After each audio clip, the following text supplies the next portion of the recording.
నమస్కారం గురువు గారు. ఓకే. ఓం హరి ఓం.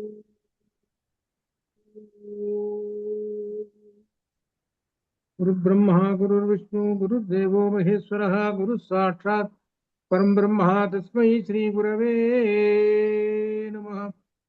జ్ఞానానందమయం దేవ నిర్మల స్ఫటికాకృతిమాధారం సర్వ విద్యానామహయగ్రీవముపాస్మహే హయగ్రీవముపాస్మహే. ఆపదామపహర్తారం దాతారం సర్వసంపదాం లోకాభిరామం శ్రీరామం భూయో భూయో నమామ్యహం. శ్రీరాఘవం దశరథాత్మజమప్రమేయం సీతాపతిం రఘుకులాన్వయరత్నదీపం ఆజానుబాహుం అరవిందదళాయతాక్షం రామం నిశాచర వినాశకరం నమామి. యత్ర యత్ర రఘునాథ కీర్తనం తత్ర తత్ర కృతమస్తకాంజలిం బాష్పవారి పరిపూర్ణలోచనం మారుతిం నమత రాక్షసాంతకం మనోజవం మారుతతుల్యవేగం జితేంద్రియం బుద్ధిమతాం వరిష్టం వాతాత్మజం వానరయూథముఖ్యం శ్రీరామదూతం శిరసా నమామి. ఉల్లంఘ్య సింధోస్సలిలం సలీలం యశోకవన్నింజనకాత్మజాయాః ఆదాయ తేనైవ దదాహ లంకాం నమామి తం ప్రాంజలిరాంజనేయం. బుద్ధిర్బలం యశోధైర్యం నిర్భయత్వమరోగతా అజాడ్యం వాక్పటుత్వం చ హనుమస్మరణాత్ భవేత్. రామాయ రామచంద్రాయ రామభద్రాయ వేధసే రఘునాథాయ నాథాయ సీతాయ పతయే నమః. పరబ్రహ్మణే నమః. శ్రీరామచంద్ర పరబ్రహ్మణే నమః. నాగేంద్ర కుమార్ గారు, మీరు ఇంకొక పుస్తకం కొనుక్కోండి, ఏం పర్వాలేదు, లేకపోతే ఊరికే తీసుకోండి.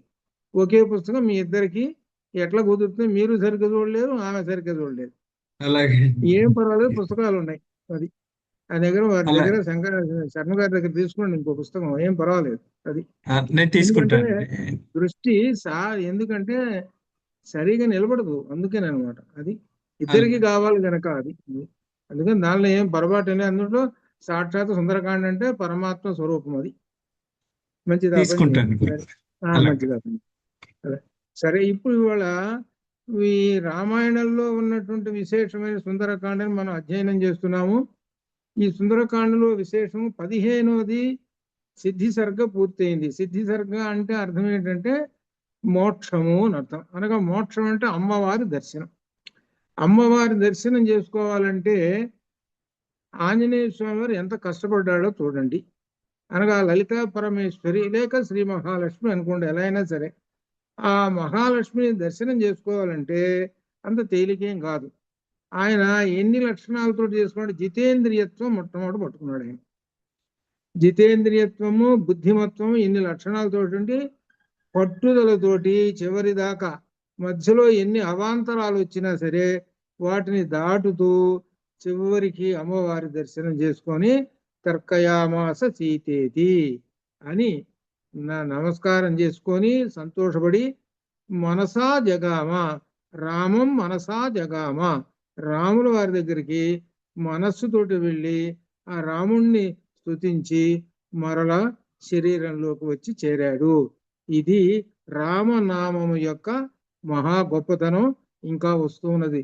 ఎందుకంటే రామనామము సీతాదేవి కూడా రామకోటి రాసింది, ఇవాళ వస్తుంది. అది ఎట్లా రాసిందో సంగతి మీరు చూస్తారు. ఇప్పుడు అమ్మవారు కూడా రామకోటి రాసింది, అది వస్తుంది. దానిలో ఎలా వస్తుందో, ఏ రూపంలో ఉన్నదో తెలుస్తుంది. సరే, ఇప్పుడు 16వ సర్గలో సీతాదేవిని చూశాడు. ఈయన సింసుబా వృక్షం మీద కూర్చొని ఉన్నాడు, ఎంత అంగుష్ట మాత్రలతో ఉన్నాడు ఆయన. అందుట్లో ఎలా ఉన్నాడు? హనుగారు కాంచనాద్రి కమనీయ విగ్రహం పారిజాత తరుమూలవాసినం, బంగారు వర్ణంతో ఉన్నటువంటి ఆయన ఆ సింసుబా వృక్షం మీద ఉండి చూస్తూ ఉన్నాడు అమ్మవారిని. ఆ చూస్తున్న విషయాన్ని ఇక్కడ వర్ణిస్తున్నాడు 1వ శ్లోకంలో. ప్రశస్యతు ప్రశస్తానాం సీతాం తాం హరిపుంగవః గుణాభిరామం రామంచ మనః చింతాపరోధయేతు చింతాపరః అభవత్ పునః చింతాపరః అభవత్. హనుమ అమ్మవారిని దర్శనం చేసుకుంటున్నాడు. సరే, ఇక్కడ విశేషం ఏంటంటే ప్రశస్యతు ప్రశస్తానాం అంటే ప్రశంసింపదగినటువంటి ఆ సీతను ఒకటి సుగుణాభిరాముడైన రాముని మనస్సులో ధ్యానించుకుంటూ వారిని ప్రశంసించుకుంటూ అంటే అర్థం ఏంటి? నమోస్తు రామాయ లక్ష్మణాయ మళ్ళీ అనుకుంటున్నాడు లోపల మనస్సులో. నమోస్తు రామాయ లక్ష్మణాయ దేవ్యై చ తస్యై జనకాత్మజాయై నమోస్తు రుద్రేంద్ర యమానిలేభ్యో నమోస్తు చంద్రార్క మరుద్గణేభ్య. వాళ్ళు అనుకుంటున్నాడు, ఒకసారి అనుకున్నాడుగా మళ్ళీ అనుకుంటున్నాడు. ఆ వాళ్ళ యొక్క దర్శనం అదే అనమాట. ఆ సుగుణాభిరాముడైన రాముణ్ణి తలుచుకుంటూ ప్రశంసిస్తూ ఇక ఆలోచనలో పడిపోయినాడు ఆ హనుమ. అది చెబుతున్నాడు. రెండవ శ్లోకంలో సుముహూర్తం ఇవ అని ఉన్నది. సు అనే అక్షరం పడ్డది, సు కాదు, అక్కడ పొరపాటు పడ్డది ప్రింట్. స అక్కడ దిద్దుకోండి, సూను కొట్టేసుకొని స ముహూర్తం ఇవ ధ్యాత్వా సహ ఆ హనుమ ముహూర్తం ఇవ ఒక క్షణకాలము ధ్యాత్వా ధ్యానం చేసి. అది ఏంటి ధ్యానం చేసి? ఇది వరకు কোনো అనుభవం ఉంది కదా, ఏమిటి ధ్యానంలో చేస్తే అప్పుడు నమోస్తు రామాయ లక్ష్మణాయ. మరలా ధ్యానంలో స ముహూర్తం ఇవ ధ్యాత్వా ఒక క్షణకాలము ధ్యానం చేసి అప్పుడు బాష్ప పర్యాకులే క్షణ సీతామాశ్రిత్య తేజస్వి హనుమాన్ విలలాప. ఒకసారి ఒక క్షణం ఆ రామచంద్రమూర్తిని ధ్యానం చేసుకొని మళ్ళీ కళ్ళు తెరిచి ఆ సీతాదేవిని చూసి ఏం చేస్తున్నాడు? దుఃఖపడుతున్నాడు. ఏమిటి ఇంతటి ఈమె ఇలా ఉన్నదేమిటి? అంతటి మహైశ్వర్యమైనటువంటి ఆమె ఇక్కడ ఈ చెట్టు కింద కూర్చొని ఇలా ఉన్నదేమిటి అని ఆయన దుఃఖపడుతూ ఉన్నాడట. అది ఏమిటో ఇక వస్తూ ఉన్నది ఇక్కడ విశేషం. మూడో శ్లోకంలో మాన్యా గురువినీతస్య లక్ష్మణస్య గురుప్రియ యది సీతాపి దుఃఖార్త కాలోహి దురతిక్రమః. ఈ మాట బాగా గుర్తుపెట్టుకోండి మీరు. కాలోహి దురతిక్రమః ఈ మాటని ఎన్నిసార్లైనా ఉపయోగించవచ్చు మనం. అనగా కాలమును ఎవరు అతిక్రమించలేరు, కాలమును దాటి ఒక్క అడుగు కూడా వేయలేదు. ఇది ఏంటి అర్థం? కాలం అంటే కాలాత్మక పరమేశ్వర రామ అని కూడా అన్నాడు. ఇక్కడ కాలం అంటే కూడా గీతలో కూడా అహమేవ అక్షయ కాలః, నేనే ఆ పరబ్రహ్మం. ఎవరంటే ఈ అక్షయమైనటువంటి కాలమే పరబ్రహ్మము. కాలాన్ని దాటి ఒక్క క్షణమైనా ఏదైనా నువ్వు చేయగలుగుతావా? ఈ కాలాన్ని ఎవరు చేస్తున్నారు? సూర్యుడు ఉదయిస్తున్నాడు 6 అయింది, సాయంకాలం 6ంటికి అస్తమిస్తున్నాడు. మనం ఏమంటున్నాడు? మనము ఇక టైం లెక్క పెడుతున్నాం, 6, 7, 8 ఈ విధంగా లెక్క పెడుతున్నాం. సరే 10 అయిందండి, 10 అయింది కదా, నాకు వెంటనే ఇప్పటికిప్పుడు సాయంకాలం 4 కావాలి అంటే అవుతుందా? కాదు. పోనీ ఇక్కడ 10 అయింది కాదు, నేను వెనక్కి పోవాలి, ఉదయం 6 కావాలి అంటే పోతుందా వెనక్కి? నీవు చెప్పినట్టు ఏమైనా వింటుందా? ఎవ్వరూ చెప్పినట్టు వినదు ఆ కాలము. ఆ కాలము తన యొక్క ఉద్దేశము, లక్ష్యం ఏదైతే ఉన్నదో, కాలం అంటే పరబ్రహ్మము, అలానే వెళ్ళిపోతుంటాడు. ఎవరిని లెక్క చేయడు. అది పరబ్రహ్మం. ఎవరిని లేంటిగా ఆ కాలంలో ఎంతమంది కలిసిపోతున్నారో చెప్పలేం. అందువల్ల ఆ కాలమాన్ని ఎవరు కూడా దాటలేరు. కాలమును అనుసరించే నడవాలి. చూడండి, 10ంటికి ఆఫీసు, బరాబరా తయారయ్యి 10ంటికి ఆఫీసు పోతాడు. కాలమా టైము, నాకు టైం ఉంది, కాస్త తొందరగా 10 అయింది కదా, కాదు వెనక్కి రా, 8ంటికి రా, స్లోగా వెళ్తాను నేను అంటే వస్తుందా? అదేనమాట. ఆ కాలాన్ని బట్టి మనం నడుస్తున్నాము, అది అర్థం అనమాట. కాలోహి దురతిక్రమః, కాలాన్ని ఎవరు, ఆ కాల విధిని ఎవరు తప్పించలేరు. అందరూ ఆ కాలానికి వశమైపోయి ఉండవలసినదే. ఎంతటి గొప్పవాళ్ళైనా సరే అని అంటున్నాడు ఇందులో. మాన్య గురు వినీతస్య లక్ష్మణస్య గురు ప్రియ. గురువులచే చక్కగా శిక్షింపబడిన లక్ష్మణునకు, లక్ష్మణుడు గురువుల దగ్గర చాలా చక్కగా చదువుకున్నాడు, వేదాలు వేదాంగాలు అన్ని. అలానే రామునకు ప్రియురాలు ఎవరో సీతాదేవి కూడా. వీళ్ళందరూ కూడా బాధపడుతూ ఉన్నారు కదా. అటు రాముడు బాధపడుతున్నాడు, లక్ష్మణుడు బాధపడుతున్నాడు, సీతాదేవి బాధపడుతున్నది. ఈ బాధంతా ముగ్గురు బాధపడుతున్నారంటే కాలోహి దురతిక్రమ, అది అర్థం. ఎవరైనా ఒక్కడన్నా సుఖపడుతున్నారో వీళ్ళ ముగ్గురులో? ఎవరు లేరు. వీళ్ళ ముగ్గురు కూడా బాధపడుతున్నారని చెబుతూ ఇంకా రామస్య వ్యవసాయజ్ఞ వ్యవసాయజ్ఞ లక్ష్మణస్య చ ధీమతః నాత్యర్థం క్షుభ్యతే దేవి గంగేవ జలదాగమే. గంగా నది బాగా వర్షాలు వచ్చినాయండి. వర్షాలు వచ్చేటప్పటికి బాగా పొంగిపోయిందా? పొంగిపోలేదు. అది అర్థం చెబుతున్నాడు, ఆ సంగతి చెబుతున్నాడు. సీతాదేవి రామలక్ష్మణ పరాక్రమ ధైర్యములు బాగా ఎరిగినది కనుకనే ఈమె వర్షాకాలం గంగాను క్షోభ చెందినట్టు. రామలక్ష్మణుల యొక్క పరాక్రమం ఎటువంటిదో సీతాదేవికి తెలుసు కాబట్టి సీతాదేవి ఏమాత్రం భయపడకుండా ఉన్నది. అనగా ఎప్పుడైనా సరే రామలక్ష్మణులు ఏ క్షణంలోనైనా సరే లంక మీద దాడి చేస్తారు అని అర్థం. అది దీని యొక్క ఆ ధైర్యంతో ఉన్నది అని చెబుతూ ఇక్కడి నుంచి విశేషంగా వస్తున్నది. 5వ శ్లోకం నుంచి విశేషము. ఇక్కడ ఒక గొప్ప విశేషం రాబోతుంది. అంటే సీతాదేవి యొక్క గొప్పతనం దీనిలో వస్తున్నది అనమాట. దీనిలో ఏంటో చెబుతున్నా చూడండి. తుల్యశీల వయోవృత్తా తుల్యాభిజన లక్షణాం రాఘవోర్హతి వైదేహి కంచ ఇయం అసితే క్షణాం. ఇద్దరు తుల్యశీల వయో వృత్తాం. తుల్య అంటే సమానం. ఏమిటి సమానం? శీల. శీలంలోనూ సమానమే. ఇద్దరు క్యారెక్టర్స్ ఒకటి. వయోవృత్తాం, వయస్సులు కూడా చూస్తుంటే సరిపోయిన వయస్సులు ఉన్నాయి, సరిపోతాయి. తుల్యాభిజన లక్షణం అనేంటి ఉత్తమ లక్షణాలు. ఇద్దరికి ఉత్తమ లక్షణాలు, రాజ లక్షణాలు ఇద్దరికి ఉన్నాయి.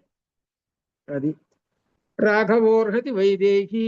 కాబట్టి రాఘవుడికి ఈ వైదేహి సమానమైనది, తగినటువంటి భార్య. ఇక్కడ దీనిలో ఏం చెబుతున్నారంటే దీనిలో ఒక రహస్యాన్ని దాచిపెట్టాడు. అది ఏమిటంటే దీనిలో పెళ్లి కొడుకు పెళ్లి కూతురు చూసుకోవాలనుకోండి ఈ లక్షణాలు ఉండాలట. అది ఇప్పుడు తుల్యశీల వయోవృత్తాం తుల్యాభిజన లక్షణం. ఇప్పుడు అమ్మాయి తరఫు వాళ్ళు అంటే అబ్బాయి తరఫు అబ్బాయి ఎటువంటి ఉండాలి అనేటువంటి సమానంగా ఉన్నారా లేదా అది అర్థం. సమానం, అమ్మాయికి సమానంగా అబ్బాయి ఉన్నాడా లేదా, అబ్బాయికి సమానంగా అమ్మాయి ఉందా లేదా, అది అర్థం దీనిలో చెప్పేది. అది కొంతమంది మనం చూస్తుంటాం. అంత అయిపోయిన తర్వాత ఒక విశేషం ఉంది. ఏమిటంటే వివాహం అంతా అయిపోయిన తర్వాత ఒక్కొక్కళ్ళు ఒక్కొక్కరితో చెప్పుకుంటూ పోతుంటారు. ఇక వచ్చినటువంటి వాళ్ళు అన్నం తిని శుభ్రంగా బాగానే ఉందండి అని అనుకుంటూ పోతూ వాళ్ళు ఏమనుకుంటారంటే ఒక్క మాట అక్కడ వాళ్ళ ముందు అంటారు కదా, ఏమంటారు తెలుసా? కాకి ముక్కుకు దొండ పండులే అనుకుంటూ పోతుంటారు. ఇప్పుడు ఇంకా అర్థమైందా మీకు? ఇంక చెప్పాల్సిన పని లేదు. అది కాబట్టి వాళ్ళు నిర్ణయించేశారు. అంటే అర్థం ఏమిటి? సరైనటువంటి జోడి కాదయ్యా ఇది, నన్ను ఇక్కడ అర్థం చెబుతున్నారు. అందుకనే ఇక్కడ ఏంటంటే ఇక్కడ అట్లా కాదు. రామ సీతలు వీళ్ళిద్దరూ రెండు విశేషాలు, తుల్య శీల వయో వృత్తం తుల్య అభిజన లక్షణం, అన్నిటిలోనూ తుల్య సమానం, శీలంలోనూ సమానం, వయస్సులోనూ సమానం, ప్రవర్తనలోనూ సమానము, సద్వంశంలోనూ సమానము, జననంలోనూ సమానము. ఇట్లా లక్షణాలు. అది ఇక్కడ పొరపాటున కొంతమంది వయస్సు సమానం అంటే ఇద్దరికి ఆయనకు 15 ఆయనకు 30 ఉంటే ఈమె కూడా 30 ఉన్నాయని కాదు ఇక్కడ అర్థం. వయస్సు అంటే తగినటువంటి, వాస్తవానికి ఏంటంటే 27 సంవత్సరాల వయస్సు ఎవరికి ఉన్నదని అంటే ఏది దేనికి ఎప్పుడు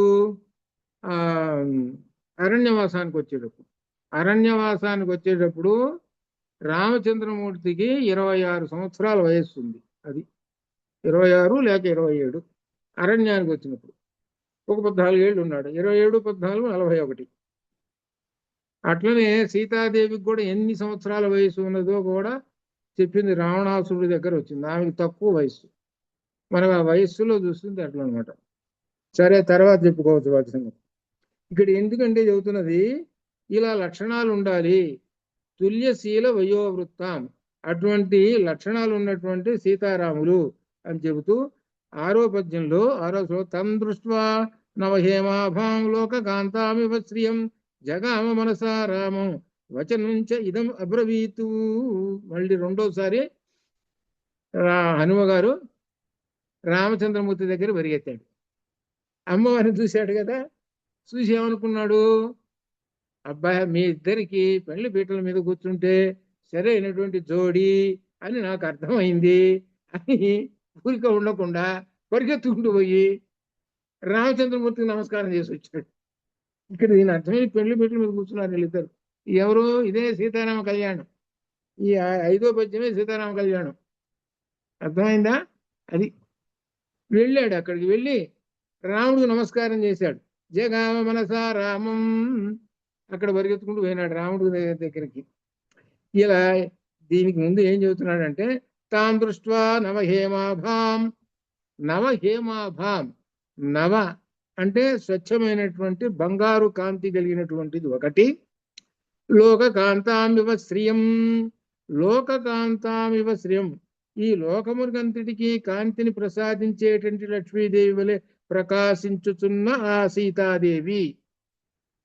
ఏమిటో తెలుసిన ఇక్కడ అర్థం, ఇక్కడ పెట్టింది. తం దృష్ట్వా నవహేమాభాం లోకకాంతామివ శ్రియం. శ్రీ సూక్తంలో మొట్టమొదటి మంత్రాన్ని పెట్టాడు. అది శ్రీ సూక్తంలో మొట్టమొదటి మంత్రం హిరణ్యవర్ణా హరిణి సువర్ణ రథస్రజాం చంద్రాం హిరణ్మయీం లక్ష్మీ జాత వేదో మమాభద్రాంలో మొట్టమొదటి మంత్రం శ్రీ సూక్తంలో. అది బీజాక్షర సంయుక్తంతో నిండినటువంటి మొట్టమొదటి మంత్రం. అది హ్రీం బీజాక్షరంతో ఉంటుంది. దానిలో ఏమిటనంటే లక్ష్మీదేవి ఎలా ఉన్నది అంటే బంగారు వర్ణంతో బంగారు మాలలు వేసుకున్నటువంటి, ఆ హారాలు వేసుకున్నటువంటి ఆపాదమస్తకము బంగారు వర్ణముతో ప్రకాశించుతున్నట్టు శ్రీ మహాలక్ష్మి. ఆ మహాలక్ష్మి వలె సీతాదేవి ఉన్నది. అది ఇక్కడ అదే ఆ విషయం గుర్తుపెట్టుకోవాలి.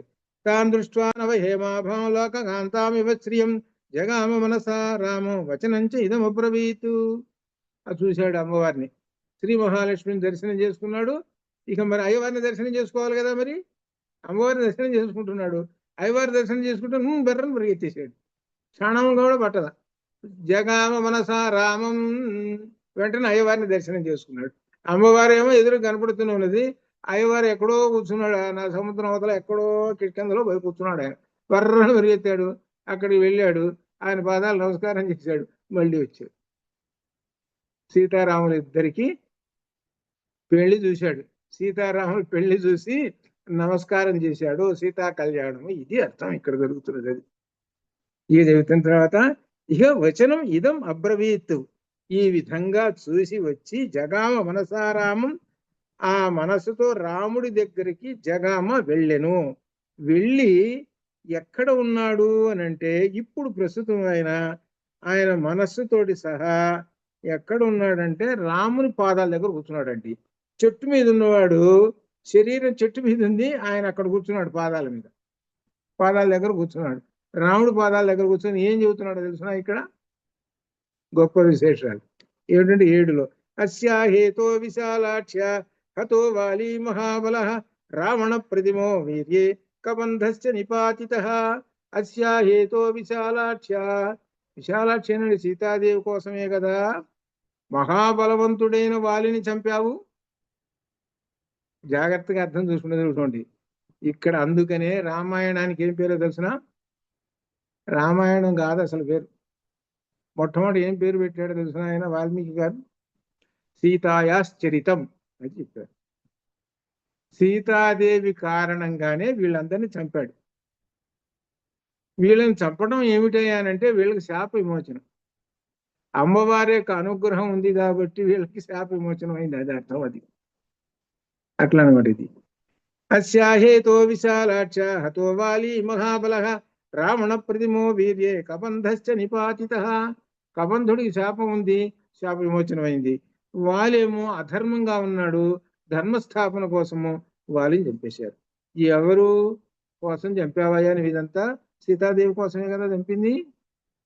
అది ఇంకా ఆ 8లో అంటున్నాడు, విరాధస్య హత సంఖ్యే, సంఖ్యే అంటే యుద్ధమున, ఆ యుద్ధమున ఆ విరాధుడు రాక్షసో భీమ విక్రమ భయంకరమైనటువంటి పరాక్రమం కలిగినటువంటి ఆ విరాధుణ్ణి చంపేశావు. ఎలా ఇంద్రుడు శంబరాసురుని చంపేసేసినట్టుగా అట్లా చంపావయ్యా నువ్వు అని. ఎవరిని? విరాధుడిని చంపాడు. విరాధుడు ఎవరు? ఈయనకున్న శాప విమోచనం జరిగింది. ఈ శాప విమోచనం జరిగి ఆయన మళ్ళీ గంధర్వుడే, దాని సంగతి తర్వాత తెలిసింది. ఇది ఎవరి కారణంగా? అస్యాహేతో విశాలాక్ష్యాః. అంతే కదా మరి. నువ్వు అరణ్యంలో ఉండాలి, అరణ్యంలో ఉన్నావు, సరే బాగానే ఉంది. ఇంకో సంవత్సరంలో వెళ్ళిపోతావు, రిటర్న్ అయ్యి వెళ్ళిపోతావు. ఎక్కడికి? అయోధ్యకి. ఆ సంవత్సరం వెళ్ళిపోతావు అనగానే రావణాసురుడు అపహరించాడు. అపహరించేటప్పటికి ఆమెను వెతుక్కోవడం కోసం బయలుదేరావు. బయలుదేరితే వరుసగా వచ్చారండి. మొత్తం విరాధుడు వచ్చాడు, వాడిని చంపావు. విరాధుడు, వాడి శాపం, వాడి శాప విమోచనం అయిపోయింది, వాడికి పుణ్యఫలం దక్కింది. ఎవరి కారణంగా దక్కింది? నీ కారణంగా. అస్యాహేతో విశాలాక్ష్య కదా, అమ్మవారి యొక్క అనుగ్రహం వల్ల వాడి శాప విమోచనం పోయిందిరా అని చెబుతున్నాడు. అది అమ్మవారి యొక్క అనుగ్రహం. అది అందుకనే శ్రీ మహాలక్ష్మిని ఆరాధన చేస్తే ఏమన్నా ఇటువంటి ఏమన్నా ఉంటే అన్ని పోతాయి. అది అర్థం. శ్రీ మహాలక్ష్మి వేరు, లక్ష్మి వేరు. ఈ రెండిట్లో మళ్ళీ తేడా ఉన్నది. శ్రీ మహాలక్ష్మి ఈజ్ కూడా శ్రీ లలితా పరమేశ్వరి, లలితా పరమేశ్వరి ఈజ్ కూడా శ్రీ మహాలక్ష్మి. అది అనమాట. అట్లా అనమాట. ఎట్లయినా ఒకటే ఎట్లా అని ఇదని చెబుతూ ఇంకా చతుర్దశ సహస్రాణి రక్షసాం భీమకర్మణ నిగతాని జనస్థానేశ్వరై అగ్నిశివోపమై. అరణ్యవాసం చేసేటప్పుడు 14,000 మంది రాక్షసులు వచ్చారు. వాళ్ళందరూ 1:12 నిమిషాల్లో అందరినీ హతమార్చేశావు. ఎవరి కారణంగా హతమార్చావు రాక్షసుల్ని? అస్యాహేతో విశాలాక్ష్యాః. అది అస్యాహేతో, అస్యాహ ఈమె యొక్క కారణంగానే కదా ఆ జనస్థానంలో ఉన్న రాక్షసులు అందరినీ 14,000 మందిని రాక్షసుని సంహరించేసావు. సంహరించి మొత్తం ఆ జనస్థానాన్ని, దండకారణ్యాన్ని ప్రశాంతం చేశావు. అది అర్థం.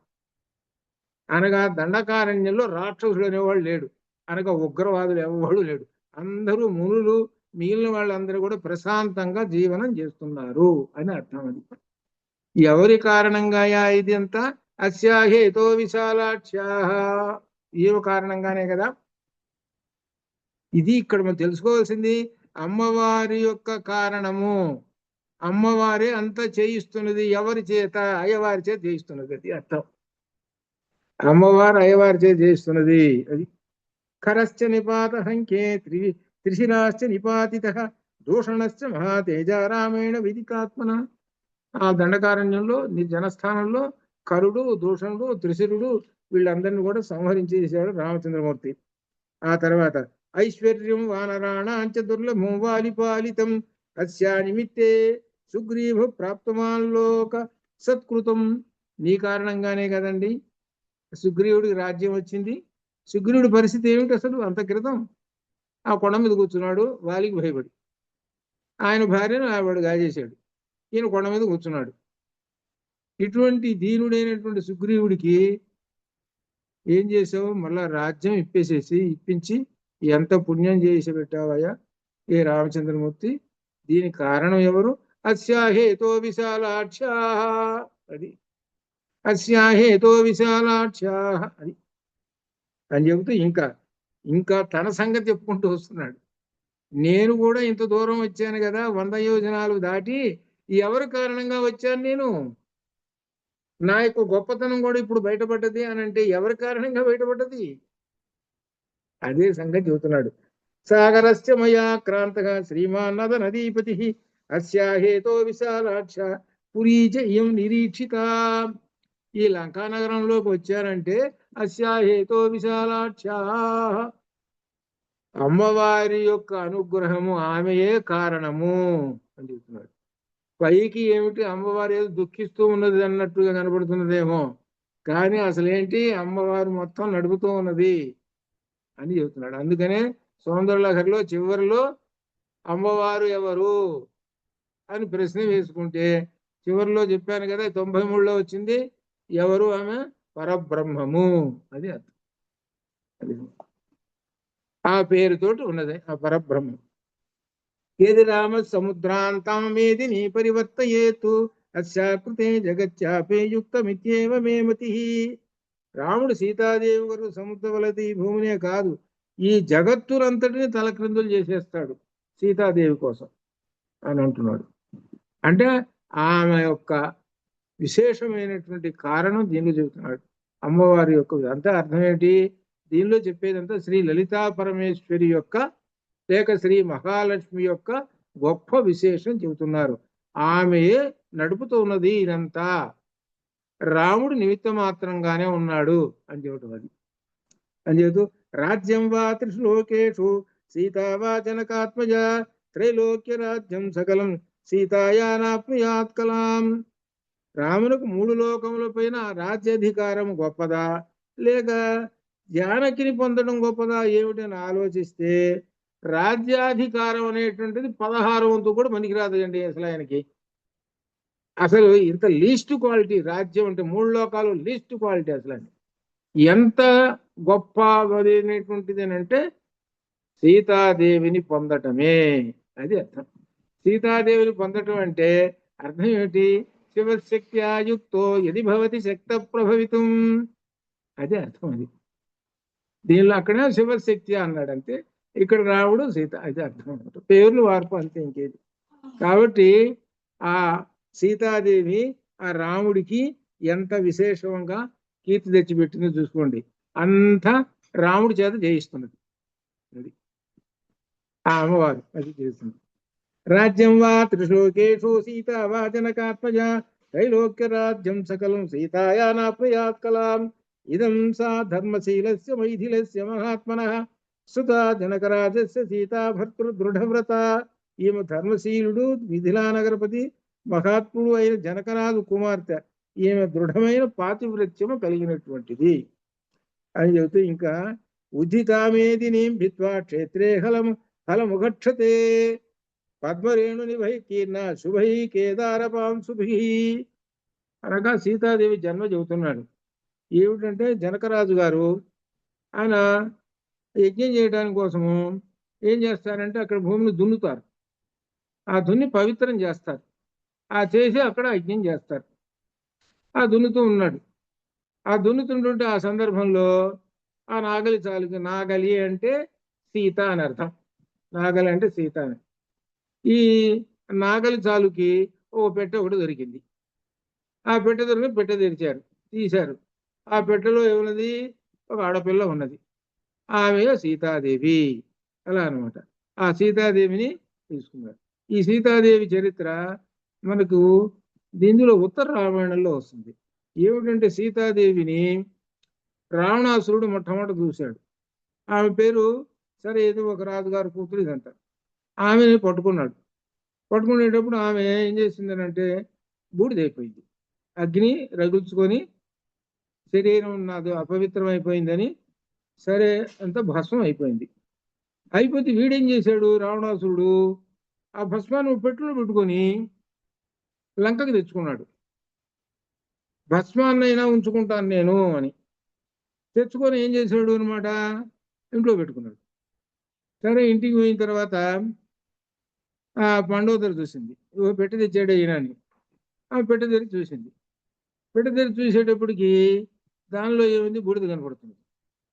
ఈ బూడిద కనపడేటప్పటికి ఈ బూడిద పెట్టే ఇదంతా దేనికిరా మనకని వాళ్ళకి ఇచ్చి ఏం చేసింది, వరే సముద్రం అవతల ఎక్కడో పాచిపెట్టారంటారా, ఇది ఎక్కడో పడేసారంటారా అని పంపించింది బొట్లకి. వీళ్ళు వెళ్ళి ఎక్కడ పెట్టారు అంటే గొయ్యి తీసి ఈ జనకరాజు గారి యొక్క ఆ గార్డెన్లో ఉన్నది అక్కడ పెట్టారు. పెట్టి నాకు అయిపోయింది పోయాను. ఈ జనకరాజు గారు బయటికి తీశారు. తీస్తే లోపల భస్మం కనపట్టల్లా, ఒక ఆడపిల్ల కనపడ్డది. ఆ ఆడపిల్ల సీత. అది ఇక్కడ ఏమిటనమాట, ఆ సీత ఏమన్నదంటే మొట్టమొదట ఆ భస్మం అయ్యి నేను భస్మం అయ్యి కూడా నిన్ను చంపుతాను అన్నది. అది నిన్ను చంపడానికి కారణం అవుతాను, నేనే చంపడం అంటే నేను చంపడం పైకి ఏంటంటే ఇంకోటి చంపిన కారణం నేనే. అది ఆ శాపం అనేటువంటిది ఉన్నది రావణాసురుడికి, అది ఇందులో ఉన్నటువంటిది. ఇక్కడ ఆ జనకరాజు గారికి పెట్టెలో దొరికింది ఎవరు, ఈ సీతాదేవి. ఆ సీతాదేవి పెట్టెలో దొరికింది. సరే, తర్వాత అదంతా మనకు తెలిసినటువంటిదే ఇది దీనిలో అని ఈ విధంగా చెబుతూ ఫలముఖ క్షతే క్షేత్రే అనే మాట వేశాడు. క్షేత్రే భూమి యందు ఫలముఖ, ఫలం అంటే నాగలి, నాగలి చాలుకు తగిలినటువంటిది అని అర్థం ఉంది ఇప్పుడు సీతాదేవి. అది సరే అయిపోయిన తర్వాత 17లో విక్రాంతస్య ఆర్యశీలస్య సంయుగేషు అనివర్తిన స్నుషా దశరథస్య ఏషా జ్యేష్ఠారాజ్ఞో యశస్విని. పరాక్రమంతుడు గొప్ప శీలం కలవాడు యుద్ధమునందు వెన్ను చూపినటువంటి వాడైన దశరథ మహారాజు పెద్ద కోడలు యశస్విని అయిన ఈమెయే. ఇక్కడ దశరథ మహారాజు ఎటువంటి వాడో చెబుతున్నాడు. ఆయన ఎటువంటి వాడంటే గొప్ప పరాక్రమవంతుడు, గొప్ప శీలం కలవాడు. అటువంటి ఆయన యొక్క స్నుషా, ఇక్కడ స్నుషా అంటే కోడలు అని అర్థం అనమాట. ఆ కోడలు ఆమె ఎటువంటిది, యశస్విని, కీర్తిమంతురాలు. అటువంటి ఆమెని చూసుకుంటూ 18వ శ్లోకంలో ధర్మజ్ఞస్య కృతజ్ఞస్య రామస్య విదితాత్మనః ఇయం సా దయిత భార్య రాక్షసీ వశమాగతా. ఇటువంటి గొప్పమైనటువంటి ఆమె ఈ రాక్షస స్త్రీలకు వశమై ఉన్నది కదా అని అంటున్నాడు ఇక్కడ. అందుకనే కాలోహి దురతిక్రమ, కాలోహి దురతిక్రమ సర్వాన్ భోగాన్ పరిత్యజ్య భర్తృస్నేహ బలాత్కృత అచింతయిత్వా దుఃఖాని ప్రవిష్ట నిర్జనం వనం. భర్త యందు అపారమైన ప్రేమ చేత సమస్త రాజభోగములను వదలి కష్టములను కూడా ఆలోచించక నిర్జనవనంలో ప్రవేశించింది కదా సీతాదేవి అంటూ సంతుష్టాఫలమూలేన భర్తృ శుశ్రూషణే రత యా పరాం భజతే ప్రీతిం వనే అపి భవనే యథా. భర్త శుశ్రూషణ చేస్తూ ఆసక్తి కలిగి ఉన్నటువంటిది ఆ వనంలో దొరికేటువంటి ఫలాలు కందమూలాలను తింటూ సంతృప్తిగా ఉన్నది ఆ దండకావనంలో. అటువంటి ఆమె రాజభవనంలో వలె గొప్ప సంతోషాన్ని ఎలా పొందుతుందో అలా పొందింది దండకావనంలో. అనే వనంలో ఉన్నానే అనేటువంటి బాధ లేకుండా ఎంతో సంతోషంగా ఉన్నది ఆ వనంలో. కేవలం ఏంటి, వనంలో దొరికేటువంటి ఫలాలు, కందమూలాలు ఇవి తింటూ. రాజుగా ఉన్నప్పుడు బ్రహ్మాండమైనటువంటి బిల్డింగు, బ్రహ్మాండమైన భోజనాలు, కానీ ఉన్నాయా అన్నీ లేవు. ఇవి తింటూ ఉన్నది. ఇవి ఎవరు తింటున్నాడు, ఆయన తింటున్నాడు, ఈమె తింటున్నారు. ఇద్దరు సంతోషంగా ఉన్నారు. అంత సంతోషంగా ఉన్నారు వీళ్ళు అని చెప్తూ ఇంకా సంతుష్ట ఫలమూలేన భర్తృ శుశ్రూషణే రత యా పరాం భజతే ప్రీతిం వనేపి భవనే యథా. శేయం కనక వర్ణాంగి మళ్ళీ వచ్చింది. శేయం కనక వర్ణాంగి, ఎక్కడ చూసినా సీతాదేవిని కనకవర్ణాంగి అని చెబుతారు. కనకవర్ణాంగి అంటే మహాలక్ష్మి స్వరూపము అని అర్థం అనమాట. ఇయం కనకవర్ణాంగి నిత్యం సుస్మిత భాషిణి, చక్కగా చిరునవ్వుతో ఎప్పుడూ మాట్లాడుతుంటుంది. సహతే యాతనాం ఏతాం అనర్థానాం అభాగిని, బంగారం వంటి శరీరం కలది, నిరంతరం చిరునవ్వుతో మాట్లాడుతుండే శ్రీ మహాలక్ష్మి. ఆపదలను తట్టుకొనలేనిది అయిన ఆ సీతాదేవి ఇప్పుడు తీవ్రమైన యాతనలను అనుభవిస్తున్నది కదా, కష్టాలను అనుభవిస్తున్నది కదా. కాలోయి దురతిక్రమ అంటున్నాడు ఆ చెట్టు మీద కూర్చొని ఉన్నటువంటి ఆయన. కానీ ఇక్కడ ఇంకా అక్కడి నుంచి ఇక్కడికి మన చెట్టు మీద కూర్చున్నాడు కదా, అక్కడ కూర్చొని ఇప్పుడు ఇందాక చెప్పుకున్నాం ఏమిటో జగామ మనసారాము, రాముడి దగ్గరికి పోయి అంతా చెప్పుకుంటూ వచ్చాడు. అస్యాహేతో విశాలాక్ష, ఆమె కారణంగానే కదా వీళ్ళందరినీ చంపావు నువ్వు అని చెప్పుకుంటూ వచ్చాడు. మళ్ళీ లోపలికి శరీరంలోకి రాలా. ఇవన్నీ అక్కడ కూర్చొని చెబుతూ ఉన్నాడు, రాముడిగా దగ్గర కూర్చొని చెబుతున్నాడు. ఇమాంతుశీల సంపన్న ద్రష్టుమర్హతి రాఘవ రావణేన ప్రమథితాం ప్రపామివ పిపాసిత ఎంతు శీల సంపన్నా ద్రష్టుమర్హతి రాఘవ. రావణునిచే బాధలు పడుతున్నను ఈమె తన శీల సంపదను విడువక రక్షించుకొనుచూ ఉన్నది. ఇట్టి ఈమె దప్పిక కొన్నవాడు చలివేంద్రం దగ్గరికి పరిగెత్తుతుంటాడే అట్లా ఉన్నాడు రాముడు. దప్పిక వేసి ఉన్నాడు, ఆరాటపడుతూ ఉన్నాడు సీతా దర్శనం కోసం అని చెబుతున్నది. అస్యానూనం పునర్లాభాద్ రాఘవ ప్రీతిమేష్యతి రాజా రాజ్య పరిభ్రష్ట పునః ప్రాప్యేవ మేదిని. రాజ్యభ్రష్టుడికి రాజ్యం పొందినప్పుడు ఎంతగా ఆనందించునో ఆ విధంగానే రాముడు కూడా ఈమెను పొందినప్పుడు అంతగా ఆనందిస్తాడు కదా అనుకుంటున్నాడు. కామబోధై పరిత్యక్త హీనా బంధు జనేన చ ధారయతి ఆత్మనో దేహం తత్ సమాగమకాంక్షిణి. ఈమె కామభోగములు పరిత్యజించినది, బంధుజనులకు దూరమైనది అయినను ఎప్పటికైనాను రామ సమాగమం తప్పుగా కలుగునని ఆశతో ప్రాణములను నిలుపుకుంటూ ఇలా ఉన్నది. ఎప్పుడైనా రామచంద్రమూర్తి వస్తాడు అనే ఆశతోటి ప్రాణాలను నిలుపుకొని ఉన్నది కదా అంటూ ఇంకా చెబుతున్నది. ఇక్కడ వస్తున్నది రామకోట వస్తున్నది. ఇక్కడ మీరు అర్థం చేసుకోవాలి. రామకోట ఏమిటంటే నైషా పశ్యతి రాక్షస్యో నేమాన్ పుష్పఫలద్రుమాన్. రాక్షసులను, రాక్షస స్త్రీలను నా ఏషా పశ్యతి, ఆమె రాక్షస స్త్రీలను చూడటం లేదు. ఒకటి. రెండు, నేమాన్ పుష్పఫలద్రుమాన్. ఇమాన్ ఇక్కడ ఉన్నట్టు ఓ బ్రహ్మాండంగా ఫలాలు ఉన్నాయి, పుష్పాలు ఉన్నాయి, చెట్లు బ్రహ్మాండంగా ఉన్నాయి. వాటన్నిటిని కూడా నైషా పశ్యతి, వాటిని చూడటం లేదు. వాటిని చూడటం లేదు. మరి ఏం చేస్తున్నది? ఏకస్థ హృదయ నూనం, నూనం నిశ్చయంగా, ఏకస్థ హృదయం, హృదయమును ఏకాగ్ర చిత్తముతో రామం ఏవ అనుపశ్యతి, రాముణ్ణి మాత్రమే అనుపశ్యతి చూస్తూ ఉన్నది. ఇది రామకోటి. అర్థమైందా? రాముణ్ణి చూస్తూ ఉన్నది అంటే రాముణ్ణి ధ్యానం అనగా రామరామ మనస్సులో, ఆ మనస్సులో రామరామ అంటున్నది అంటే రామకోటి రాస్తున్నది అని అర్థం. ఇది రామకోటి. ఇది ఎందుకని రామకోటి రావటానికి మూలం ఇది అనగా అర్థం ఏంటి? సీతాదేవి మనస్సులో ఎల్లప్పుడూ రామనామం జపిస్తూ ఉన్నది అని అర్థం. ఈ రామకోటి రాసేటువంటి వాళ్ళు కూడా ఫిజికల్గా అంటే ఏంటి? ఫిజికల్గా అంటే అర్థం పుస్తకం దగ్గర పెట్టుకుంటారు. పుస్తకం దగ్గర పెట్టిన గళ్ళు ఎన్ని ఉన్నాయి కదా చూస్తూ ఏం చేస్తుంటారని అంటే, ఓహో ఈ పేజీ రాయాలి ఇవాళ కాబట్టి పెట్టుకొని రాస్తున్నానని చెబుతూ, అదిగో పొయ్యి మీద అవి పెట్టారు కాదు చూసుకోండి అని చెబుతూ ఈమె రామ రామ రామ రామ. ఒక నిమిషం అయిపోగానే పొయ్యి మీద సరిగ్గా చూసారా లేదా, పొద్దుపోతాయి. సరే చూడండి, రామ రామ రామ రామ రామ. ఇందులో బెల్లు మోగింది, ఎవరో వచ్చారు, అక్కడికి పోయొచ్చు. వచ్చిన ఏమిటండి? ఇదండి, ఇక్కడ రావాలండి. సరే రాముడు తర్వాత రాసుకోవచ్చులే. ఎంతసేపు రాశాడయ్యా? 10 నామాలు రాశాడు, గురువు పరిగెత్తాడు. ఇటువంటి వాళ్ళు కూడా ఉన్నారు. అంటే ఏమిటనమాట? సీతాదేవి ఏమిటి, ఆమెకి ఎదురుగ్గా రాక్షస స్త్రీలున్న వాళ్ళని చూడటం లేదు. బలాన ఆశ కలిపేటువంటి తిండికి, తినటానికి ఫలాలు, రకరకాల ఫలాలన్నీ కనపడుతున్నాయి చెట్లకి. ఏమన్నా అప్పుడు కోసుకొని తిందామని ఏమన్నా ఉన్నదామాకి? నైషా పశ్యతి. మనస్సంతా ఎక్కడ ఉన్నది?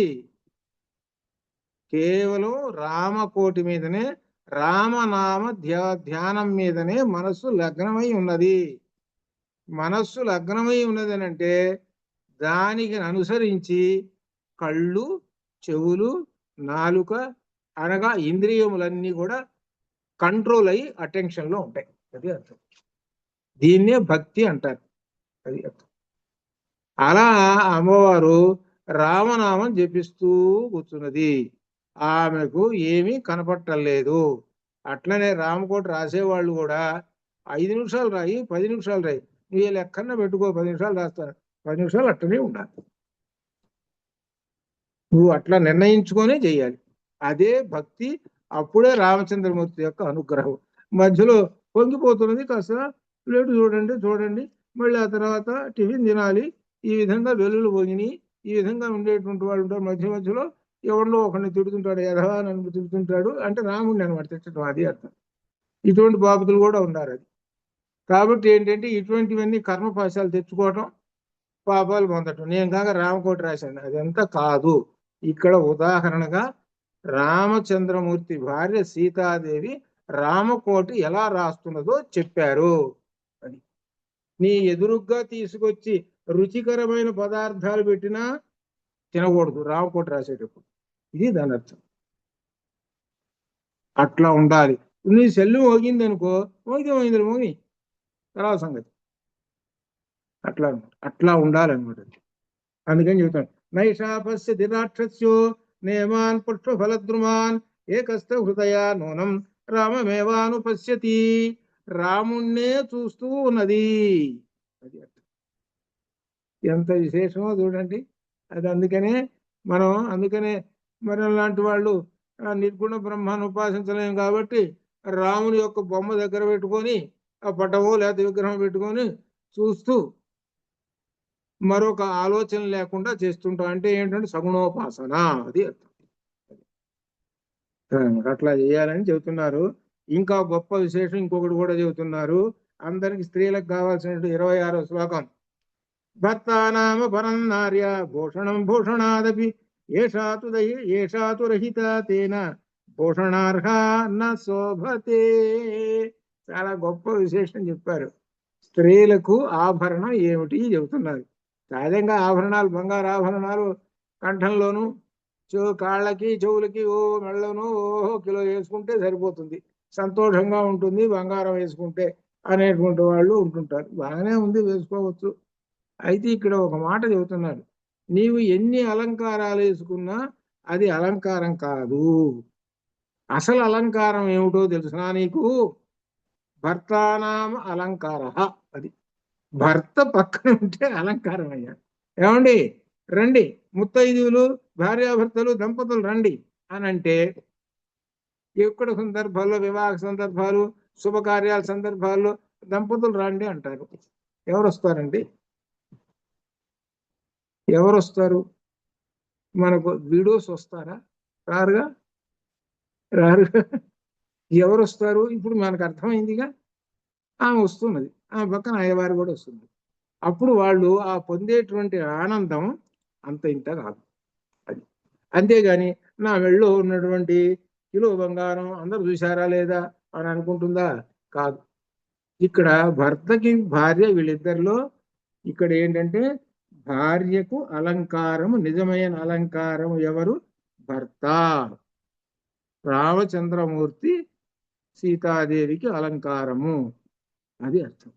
అలానే రాముడికి కూడా అలంకారము సీతాదేవి, ఇట్లా అర్థం. దీన్ని మనం ఏం చెప్పాము? విమర్శ రూపము, ఇంకొకటి ప్రకాశ రూపము అని చెప్పాం. రాముడిలో, రామచంద్రమూర్తిలో సీతాదేవిని చూడు, సీతాదేవిలో రాముణ్ణి చూడుము. ఇది దీన్ని శివశక్త్యాయుక్తో యది భవతి శక్త ప్రభక్తి. అలా అనమాట. శివశక్తులు ఈ రెండు. అట్లనే అందరిలోనూ, పురుషులోను స్త్రీలోను, మనలో కూడా ఇద్దరు ఉన్నారు. అయ్యవారు అమ్మవారు ఇద్దరు ఉన్నారు. స్త్రీలో నాలో ఎందుకుంటారు అని కాదు, ఇద్దరు ఉన్నారు. అయ్యవారు అమ్మవారు ఇద్దరు ఉన్నారు. ఇది మీకు లలితలో వివరిస్తా ప్రత్యేకంగా. ఇద్దరు ఉన్నారు అంటే అయ్యవారు అమ్మవారు ఇద్దరు ఉంటేనే నువ్వు ఈ విధంగా చేయగలుగుతున్నావు. ఇదిగో జీవుడు ఈ విధంగా నడవగలుగుతున్నాడు. అట్లాంటి అని ఇక్కడ విశేషం చెబుతున్నాడు. భర్తానామ పరం నార్య భూషణం భూషణాదపి ఏషాతు రహిత తేన భూషణార్హాన శోభతే. చూడండి, భూషణార్హాన శోభతే. భర్తను అలంకారం ఇప్పుడు లేదు. ఇప్పుడు ఈమెకి పక్కన రామచంద్రమూర్తి లేడు. లేకపోయేటప్పటికి ఈమెకి ఏమి ప్రకాశించటం లేదు కదా. పక్కన రామచంద్రమూర్తి ఉంటే ఎలా ఉండేదో, ఎంత ప్రకాశంతో అని అనుకుంటున్నాడు అనమాట. ఆయన మరి తిరిగి వచ్చాడు అనమాట. ఎక్కడి నుంచి? ఆ రామచంద్రమూర్తి దగ్గర నుంచి తిరిగి వచ్చి అనుకుంటున్నాడు అని అర్థం. ఇంకా చెబుతున్నాడు, ఇంకేం చెబుతున్నాడంటే దీనిలో విశేషంగా ఏకస్థ హృదయ నూనో రామమేవానుపదైపోయింది. దుష్కరం కురుతే రామో హీనో యదనయా ప్రభు ధారయతి ఆత్మనో దేహం నా దుఃఖే నావసీదతి. రాముడు దుఃఖంతో కృంగకుండా జీవించి ఉన్నాడు. నిజంగా రాముడు ఎవరూ చేయలేని దుష్కర కార్యం చేస్తున్నాడు కదా, ఏ దేహాన్ని నిలుపుకుంటున్నాడు కదా. ఇక్కడ ఉన్నది అమ్మవారు, అక్కడ ఆయన ఎంతటి ధైర్యంగా ఉన్నాడో అని చెబుతూ ఇంకో విశేషం చెబుతున్నాడు. ఇమాం అసిత కేశాంతాం, ఇక్కడ చూసుకోండి ఒక వర్ణన చేస్తున్నాడు.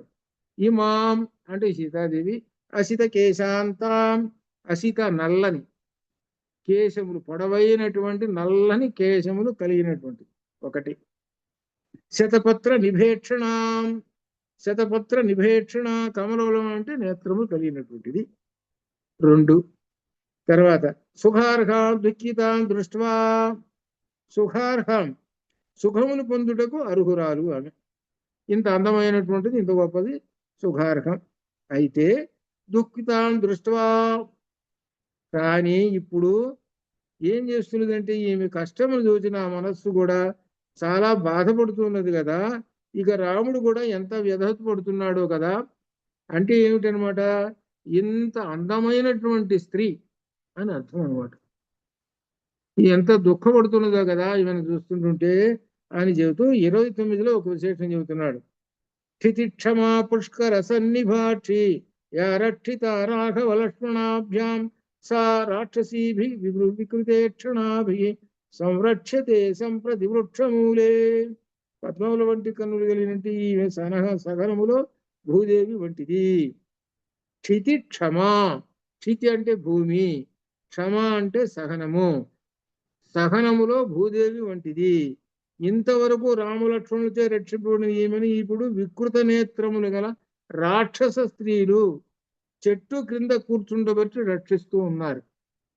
ఎవరు రక్షిస్తున్నారయ్యా అంటే వికృత రూపము కలిగినటువంటి రాక్షస స్త్రీలు రక్షిస్తున్నారు. కాలోహి దురతిక్రమ, కాలాన్ని అతిక్రమించలేదు కదా. అంత గొప్ప అయినటువంటి ఆ మహాలక్ష్మి స్వరూపురాలైనటువంటి ఆ సీతాదేవిని ఈ కాలం అనేటువంటిది పట్టింది కదా, కాలాన్ని ఎవరు దాటలేరు కదా అని అంటున్నారు. ఇది అర్థం. దీనిలో విశేషం ఏమిటంటే అమ్మవారు కాలస్వరూపమే, కానీ దీని గురించి అర్థం ఏం చేసుకుంటారంటే సగుణ రూపంలో అమ్మవారు ఈ రూపంలో ఉండి మనకు ఒక విశేషాన్ని బోధిస్తూ ఉన్నది అని అర్థం. ఏమిటనంటే భార్య భర్త 2 పదాలు ఉన్నాయి. ఈ భార్య భర్త 2 పదములు ఎవరంటే రాముడు సీత అని అర్థం. ఇప్పుడు మనం అనుకుంటారు చూడండి, ఎవరన్నా ఉన్నారనుకోండి, అయ్యా సీతారాములు వచ్చారండి, లక్ష్మీనారాయణులు వచ్చారండి అంటారు, చూసారా. అది కాబట్టి ఏమిటనమాట, మనం ఆ పరమాత్మతోటి మనం సమానమైనటువంటి వాళ్ళము. కాబట్టి ఈ కష్టములు వచ్చినటువంటివి ఇవన్నీ కూడా ఎటువంటివి అంటే శాశ్వతము కాదు. సీతాదేవి కష్టం వచ్చింది, శాశ్వతంగా ఉందా? ఏం లేదు. 1 సంవత్సరం లంకలో ఉంది, తర్వాత 4 వేలు వచ్చింది. అది కష్టాలు వస్తుంటాయి పోతుంటాయి, అది అనే విషయం. కాబట్టి శాశ్వతమైనటువంటి పరబ్రహ్మము అని చెబుతూ ఇవో విశేషం 30లో చెబుతున్నాడు. హిమహత నళినీవ నష్ట శోభ వ్యసన పరంపరయా నిపీడ్యమానా సహచర రహితేవ చక్రవాకీ జనక సుతా కృపణాం దశాం ప్రపన్నా. జనగన్ కుమార్తె అయిన జానకి మంచుచే కొట్టబడిన పద్మలత శోభ కోల్పోయిన విధముగా, మంచు పడితే పద్మము వికసించదు, అట్లా ఉన్నది అని. పరంపరచే బాధింపబడుతున్నది ఏంటి, సహచరుడు లేని మగ చక్రవాకము ఆడ చక్రవాకము వలె చక్రవాక పక్షులని ఉన్నాయి. చక్రవాక పక్షులని, ఆ చక్రవాక పక్షులు ఈ జంటకి ఒక ఉదాహరణ.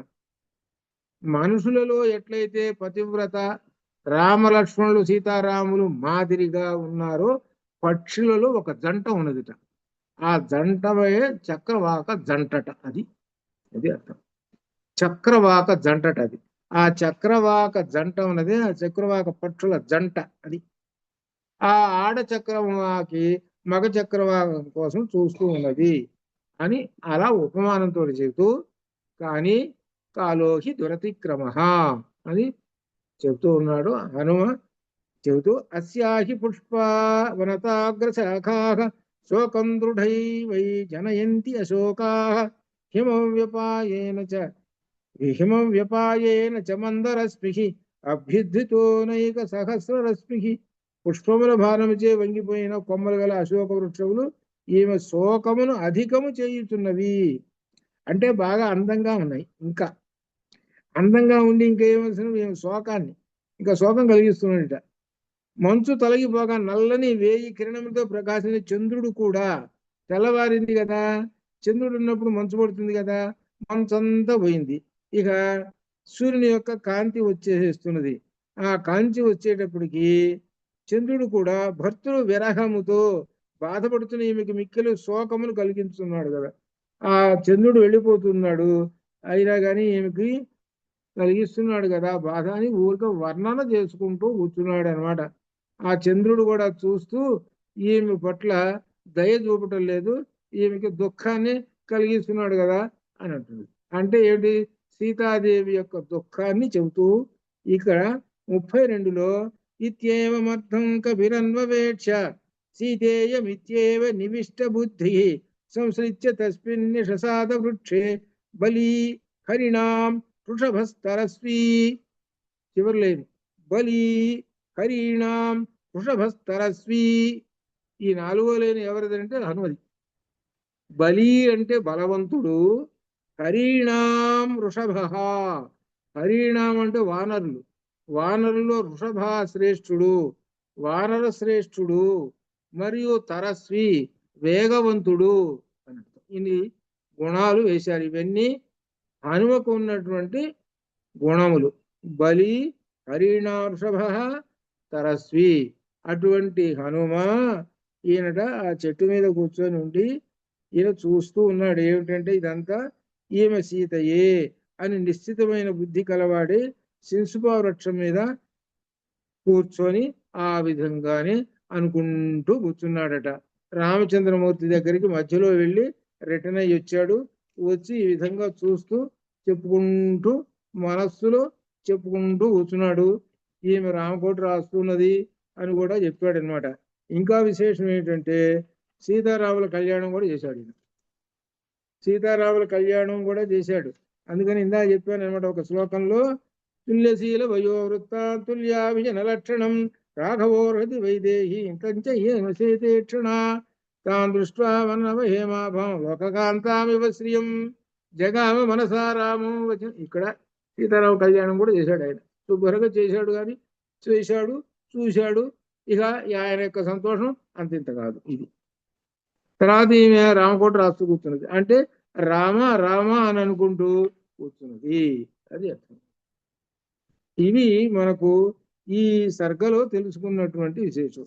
ఇంకొక విశేషం ఏమిటంటే ఈ సర్గలో కాలోహి దురతిక్రమ అని చెబుతున్నారు హనుమ గారు. కాలోహి దురతిక్రమ, కాలాన్ని ఎవరూ దాటలేరండి. ఎంతటి గొప్పవాడైనా సరే ఆ కాలానికి అనుగుణంగా వెళ్ళిపోవాల్సిందే. నా ఇష్టం అని అంటే నీ ఇష్టం లేదు, నీ ఇష్టం లేదు. కాలం అంటే ఏమనుకున్నావు, అది అంత విశేషం. అందుకని ఆ కాలాన్ని గురించి కూడా చెబుతున్నారు. కాబట్టి ప్రతి వాళ్ళు ఏమర్థం చేసుకోవాలంటే కాలానికి ఎదురు తిరగటం అనేటువంటిది మానుకొని ఏం చేయాలంటే ఆ పరమాత్మను ధ్యానం చేయము అని చెబుతున్నారు. అని చెబుతూ 17వ సర్గలో ఒక విశేషం చెబుతున్నారు. దీనిలో ఏమిటి? దీనిలో 17వ సర్గలో ఈ రాక్షసుల యొక్క ఆమెను కాపలా కాస్తున్నారు రాక్షస స్త్రీలు, వాళ్ళ సంగతి చెబుతున్నాడు. ఆ రాక్షస స్త్రీలు ఎందుకు చెబుతున్నాడు అని అంటే ఈ రాక్షస స్త్రీలను మనం చదువుతూనే ఉంటే మనకే భయం వేస్తుంటుంది. అటువంటి వాళ్ళని రక్షణగా పెట్టాడు. ఎందుకనంటే ఈమెను భయపెట్టి లొంగ తీసుకోవాలని. ఇది అసలు ఈయన ఉద్దేశం. అది ఏమిటో అని చెబుతున్నాడు. చంద్రవర్ణన 1వ శ్లోకంలో 17వ సర్గ. దీనిలో సీతాదేవిని హనుమంతుడిని మళ్ళీ సంతోషిస్తున్నాడు. అది ఎక్కడ? చివరిలో 31, 32లో అక్కడ చెబుతున్నాడు. తథకుముద షండాభో నిర్మలోదయ ప్రజగామ నవశ్చంద్రో హంసో నీలమివోదకం. తెల్ల కలువల వంటి కాంతి గల నిర్మలమైన చంద్రుడు నల్లని నీటిలో హంస ప్రవేశించిన విధంగా ఆకాశములో ఆ చంద్రుడు ప్రకాశిస్తున్నాడు, ఉదయించుతున్నాడు. అంటే అర్థము ఇంకా సాయంకాలము అంటే అర్థం ఏమిటి? ఈయన పొద్దున దిగాడండి, ఉదయం దిగాడు. ఇదేంలోకి నైమిసారణ్య అది అది అశోకంలో దిగాడు. అశోకంలో వెతుకుతూ ఉన్నాడు. అశోకంలో వెతుకుతుంటే ఈ పగలు వెతుకుతూ ఉంటుంటే అమ్మవారు కనపడ్డది. అమ్మవారు కనపడిన తర్వాత మళ్ళీ ఏం చెబుతున్నాడు ఇక్కడ? సాయంకాలం అయింది అని కదా. దీనిలో చంద్రుడు ఉదయించుకున్నాడు ఆకాశంలో అని చెప్పాడు ఇక్కడ. అంటే ఈయన వచ్చింది ఎప్పుడు వచ్చాడు? సాయంకాలం దిగాడు. సాయంకాలం దిగి రాత్రంతా వెతికాడు. పొద్దున్నే సింసుబారు వృక్షం అశోకవనానికి వచ్చాడు. అశోకవనం అంతా చూసి అశోకవనంలో చెట్టు మీద కూర్చొని సాయంకాలం అయింది, చంద్రుడు వచ్చాడు. ఇప్పుడు ఈ రాత్రి చూస్తూ ఉన్నాడు. ఈ రాత్రి పూట అంటే ఒక రాత్రి రెండు రాత్రులు, ఇది రెండో రాత్రి. ఇక్కడ ఈయన చూస్తూ సాచివ్యమివ కుర్వన్స ప్రభయా నిర్మల ప్రభ చంద్రమారశ్మి సీతై శిశువే పవనాత్మజం. తెల్లని కాంతి గల చంద్రుడు తన చలనైన కిరణములతో హనుమంతుని సహాయం చేస్తూ ఉన్నాడు. సదదర్శ తత సీతాం పూర్ణచంద్ర నిభాననాం శోకభారైరివన్యస్తాం భారైనామమివాంభసి. హనుమంతుడి శిశుపావృక్షమును ఆశ్రయించి బరువుచే నీటిలో కృంగిపోతున్న పడవ వలె శోక సముద్రంలో శోకభారంచే కృంగిపోతున్న చంద్రబింబం వంటి సీతాదేవి చూశాడు. అంటే సీతాదేవి దుఃఖంతో ఉన్నది అని చెప్పడం అనమాట దీనిలో. తర్వాత రాక్షస స్త్రీలు వస్తున్నారు. దిదృక్షమాణో వైదేహి హనుమాన్ మారుతాత్మజ సదర్శ విదూరస్థ రాక్షసి ఘోర దర్శన. దూరం నుంచి చూస్తున్నాడు. చుట్టు మీద ఎక్కడో పైన ఎక్కడో కూర్చున్నాడు ఆయన. ఈ కింద ఉన్నటువంటి రాక్షస స్త్రీలను చూశాడు. ఆ రాక్షస స్త్రీలు కనపడ్డారట. వాళ్ళు ఎలా ఉన్నారో చెబుతున్నారు. ఏకాక్షి ఒకటే కన్ను, ఏకాక్షి ఏకకర్ణాంచ ఒక కన్ను ఒక చెవి, కర్ణ ప్రావరణాం తథా అకర్ణాం శంకుకర్ణాంచ మస్తక ఉచ్ఛ్వాస నాసికాం. ఒక కన్ను కలది, ఒక చెవి కలది, పెద్ద చెవులు కలది, చెవులు లేనిది, శంఖము వంటి చెవులు కలది, తల వరకు పెద్ద ముక్కు కలది. అబ్బో, ఎలా ఇది బొమ్మ గీయాలంటే అట్లా భయంకరంగా ఉంటుంది. చూడండి ఎలా ఉన్నారో చూడండి. ఇక దీనిలో ఒక రకం ఒక విశేషం ఒకటి ఉన్నది. అంత క్రితం మనకి ఆ లంకలో అందరినీ చూసినప్పుడు ఎక్కడ వీళ్ళు కనపడలే. ఇక్కడికి వచ్చారంటే ఏమిటంటే ఈ రావణాసురుడు పెద్ద తపశక్తి, వీడు అసలే పెద్ద మాయలమారి కదా, ఈ సృష్టించాడని మనకు అర్థం అవుతుంది. ఇటువంటి వాళ్ళని సృష్టించి ఇక్కడ పెట్టాడు. ఒక కన్ను ఒక ముక్కు, ముక్కుట తలకాయ దాకా ఉంది. అది ఏందో మరి అంత విశేషంగా ఉంది. అంటే భయంకరంగా ఉన్నారు. ఇక అతికాయ ఉత్తమాంగీచ తను దీర్ఘ శిరోధరాం ధ్వస్త కేశీ తథా కేశీ కేశకం బళధారిణి. పెద్ద తల ఉన్నటువంటి దాన్ని, సన్నని పొడవైన కంఠము, చింపిరి జుట్టు లేనిది, కేశములతో తయారు చేసిన కంబళి అది ధరించిందిట. ఇంకొక లంబకర్ణ లలాటంచ లంబోదర పయోధరాం లంబోష్ఠీం చుబుకోష్ఠీంచ లంబాస్యాం లంబ జానుకాం. అవో వేలాడుతున్న చెవులు. ఇక వికృతమైనటువంటి రూపాలు, ఇక చెప్పే పని లేదు. ఈ వికృతమైన రూపాలు మన మనసులో ధ్యానించకపోయినా ఏం పర్వాలేదు. ధ్యానించామో ఎప్పుడో రాత్రిపూట వచ్చారంటే దెబ్బ తగ్గుతుంది లేనిపోయి. వీళ్ళని రాక్షస స్త్రీలు కదా, వీళ్ళని వదిలేయటం మంచిది. ఎందుకంటే మనం ఇట్లున్నారా, ఎప్పుడు వస్తారో వీళ్ళు దుంపలేక ఈ రాక్షస స్త్రీలు. వాళ్ళు రాక్షస స్త్రీలు అసలే, పాపం అసలే. కాబట్టి జస్ట్ ఒకసారి చెప్పుకొని వెళ్ళిపోదాం. హరస్వాన్ దీర్ఘాంతధా కుబ్జాం వికటాం వామనాంతధా కరాళాం భుగ్నవక్త్రాంచ పింగాక్షి వికృతాననాం. అబ్బో పొట్టిది పొడవుది, అబ్బో చెప్పలేనటువంటి ఈ తాత్పర్యాలను ఒక్కసారి చూసుకోండి చాలు. వికృత పింగళ కాళీ క్రోధన కలహప్రియా కాళాయస మహాశూలా కూటముద్గరధారిణీ వరాహమృగశార్దూల మహిషాచ శివాముఖీ గజోష్ట్రహయ పాదీశ్చ నిఘాత శిరసోపరాః ఏకహస్తైక పాదాస్య ఘరకర్ణ్యస్వకర్ణికా గోకర్ణీ హస్తికర్ణీశ్చ హరికర్ణీస్తధాపరాః. అవాస అనాస ముక్కులేంది, అనాస అతినాసాశ్చ తిర్యంనాసా వినాశికాః గజసన్నిభ నాసాశ్చ లలాటోచ్ఛ్వాస నాసికాః హస్తిపాద మహాపాద గోపాద పాదచూళికా అతిమాత్ర శిరో గ్రీవ అతిమాత్ర కుచోదరీ అతిమాత్రస్య నేత్రస్య నేత్రాశ్చ దీర్ఘజిహ్వా నఖాస్తథా అజాముఖీ హస్తిముఖీ గోముఖీ సూకరీముఖీ సూకరీముఖీ గోముఖీ హస్తిముఖీ అజాముఖీ ఇవి చూసుకోండి ఎలా ఉన్నాయో, ఈ తలకాయలు ఎలా ఉన్నాయో ఇవన్నీ. హయోష్ట్ర ఖరవక్త్రాచ రాక్షసీ ఘోర దర్శనా. హయోష్ట్ర గుర్రం, ఖరవక్త్రాస ఖర గాడిద. ఈ తలకాయలు ఇట్లా ఉన్నాయి, ఈ కాడితో ఈ తలకాయలు ఇటు రకరకాల తలకాయలు వేయడం చూశారని భయం వేస్తుంది. శూలముద్గర హస్తాచ క్రోధనా కలహ ప్రియా కరాళ ధూమక్రేశీశ్చ రాక్షసీ వికృతాననా పిబంతీ సతతం పానం సదా మాంస సురా ప్రియా. మాంసం తింటున్నాడు, తాగుతున్నారు, అయితే వీళ్ళకి చేసేది వీళ్ళ పని అది డ్యూటీ. మాంససోణి దిగ్ధాంగి మాంససోణిత భోజనా తాదర్శ కపిశ్రేష్ఠ రోమహర్షణ దర్శనా. వీళ్ళందరూ మాంసాలు తినడం తాగటం ఇవన్నీ కూడా హనుమ చూసి గగుర్పాటు మోస్తున్నట్టు.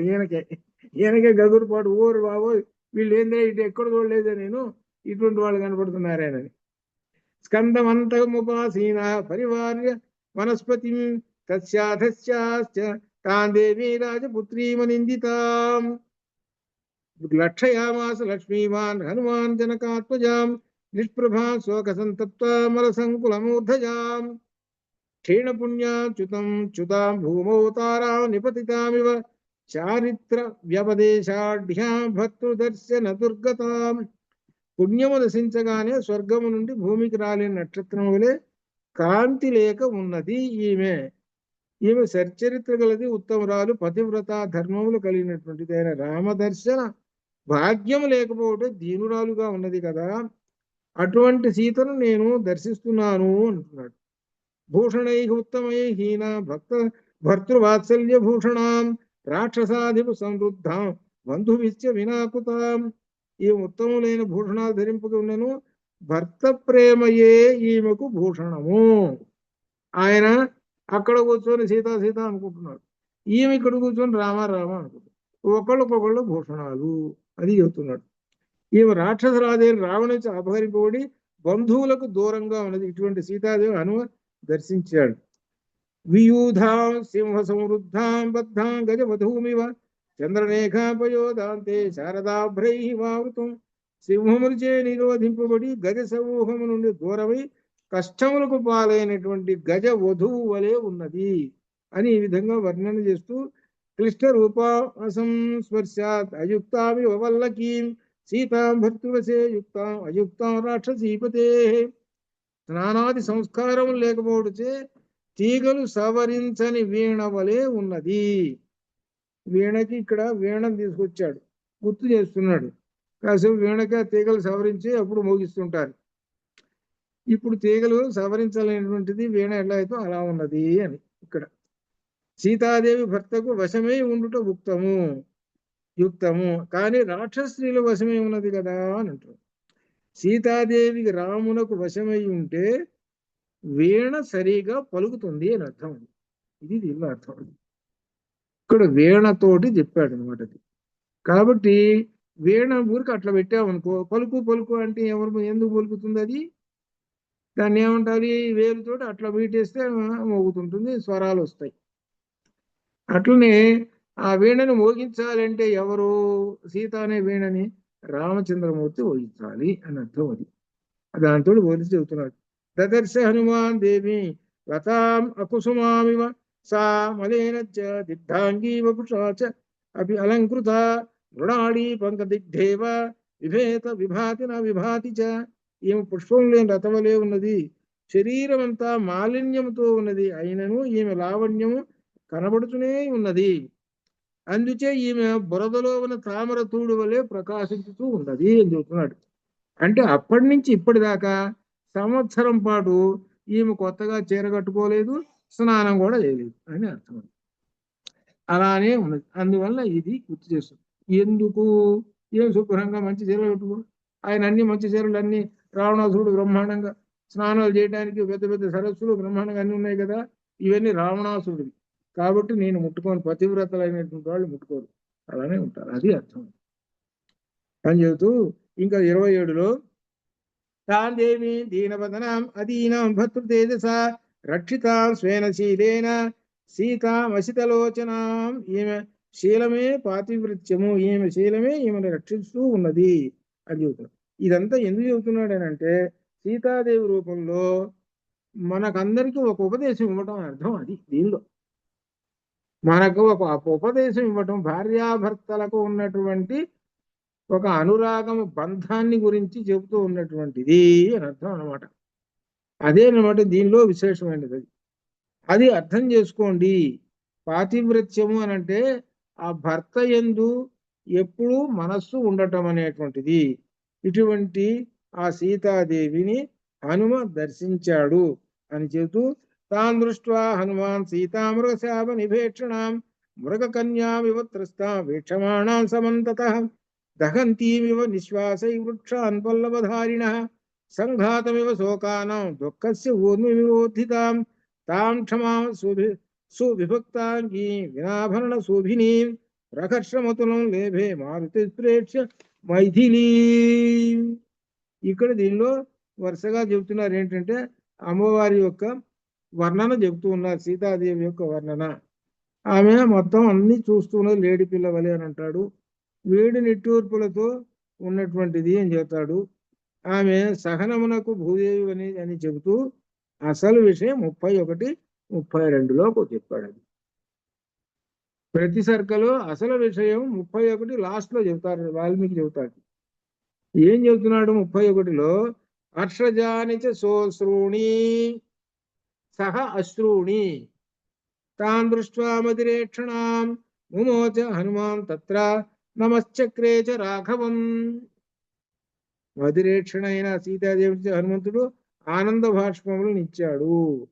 చూశాడు అమ్మవారిని చూసి హర్షజానిచ సహ అశ్రూణి, సహ హనుమ హర్షజానిచ అశ్రూణి ఆనంద బాష్పములను రాల్చాడు. తర్వాత ఏం చేశాడు? రాఘవంచ నమశ్చక్రే రాఘవునకు రామునకు నమస్కారం చేశాడు. అయ్యా రామచంద్రమూర్తి గారు మీకు నమస్కారం అండి అంటున్నాడు. ఏమిటి దీనిలో అర్థం? ప్రకాశమానము ఎవరిని చేశారు? సీతాదేవుడు చూస్తున్నాడు. చెట్టు మీద గుండు ప్రకాశం. ఆ సీతాదేవిలో ఎవరిని చూస్తున్నాడు? విమర్శ రూపం చూస్తున్నాడు. ఆ విమర్శ రూపము రామచంద్రమూర్తి. అందుకనే లలితలో చెప్పాము మేము ఏంటనమాట, విమర్శ రూపము ఒకటి, ప్రకాశ రూపము ఒకటి, రెండు రూపములు ఒకే చోట ఉంటాయి. అమ్మవారిని చూస్తున్నామంటే అది ప్రకాశము బయటికి కనబడుతున్నది. లోపల ఎవరు కూర్చున్నారు? అయ్యవారు కూర్చున్నాడు, అది విమర్శ రూపము. కొన్ని అయ్యవారిని చూస్తున్నాము, అది ప్రకాశ రూపము. లోపల ఎవరు కూర్చున్నారు? అమ్మవారు, అది విమర్శ రూపము. కాబట్టి ఒకటే పరబ్రహ్మము, ఒకటే. ఆ పరబ్రహ్మమే అటు పురుషుడుగా ఇటు స్త్రీగా మనకు సగుణోపాసనకు ఉపాసనకు, అది అర్థం ఇక్కడ. అదే మనకు ఉపనిషత్తుల్లో కూడా ఉంది. ఎందుకు వచ్చింది అంటే ఈ సగుణోపాసన అనేటువంటిది పరబ్రహ్మ ఉపాసనకి సగుణోపాసనతోటి మనం చేసుకోవాలి. ఎందుకనగా మనకు అందుకనే భగవద్గీతలో 12వ అధ్యాయంలో చెప్పాడు, మీరందరూ కూడా పరబ్రహ్మాన్ని అనగా నిర్గుణోపాసన చేయటం కష్టము, కాబట్టి సగుణోపాసన సులభము, కాబట్టి సగుణోపాసన చేయండి అని భగవద్గీతలో 12వ అధ్యాయంలో శ్రీకృష్ణుడు చెప్పాడు. కాబట్టి ఇదంతా సగుణోపాసన. కాబట్టి అయ్యవారిలో అమ్మవారిని దర్శించటం, అమ్మవారిలో అయ్యవారిని దర్శించటం, ఇది సగుణోపాసన. అందుకనే సౌందర్యలహరిలో ప్రారంభంలోనే ఏం చెప్పాడనమాట, సగుణోపాసన అయ్యవారు అమ్మవారు ఇద్దరూ కలిసినటువంటి శివశక్త్యాయుక్తో, శివశక్త్యా. ఇక్కడ గ్రామర్ కూడా అర్థం చేసుకునేటువంటి వాళ్ళకి కరెక్టేరా అని అనుకుంటారు. ఏమిటో తెలిసిన గ్రామరు ఇక్కడ శివశక్త్యాయుక్తో అన్నప్పుడు మీ దగ్గర పుస్తకం కనుక ఉంటో చూసుకోండి. శివశక్త్య షా కింద షా ఉంటుంది. కొన్ని పుస్తకాలు ఎలా ఉంటే విడగొట్టి రాశారు, ఎందుకంటే తేలిగ్గా ఉంటుంది. ఇక్కడ సంధి కలిసినప్పుడు శివ ప్లస్ శక్త్య ఈజ్ ఈక్వల్ టు శివశక్త్య అనగా అర్థం ఏమిటి? రెండు పదాలు సంధి కార్యంగా కలిసిపోయినాయి. అప్పుడు ఏకపదం అయిపోయింది. అది ఏకపదం అయిపోయింది. ఇప్పుడు రాముడు లక్ష్మణుడు అని 2 మాటలు ఉన్నాయండి. దాన్ని ఏకపదం చేయండి, రామలక్ష్మణుడు. ఇది అనమాట. అదనమాట దీనిలో విశేషం. అట్లా అనమాట. అది దీనిలో తెలుసుకోండి అని అనగా అయ్యవారు అమ్మవారు అనేటువంటి వాళ్ళు ఒకళ్ళేను అని అర్థం అనమాట. ఇక్కడ అట్లనే ఇక్కడ అమ్మవారిని దర్శనం చేసుకున్నాడు, ఆనంద బాష్పాలు కాల్చాడు.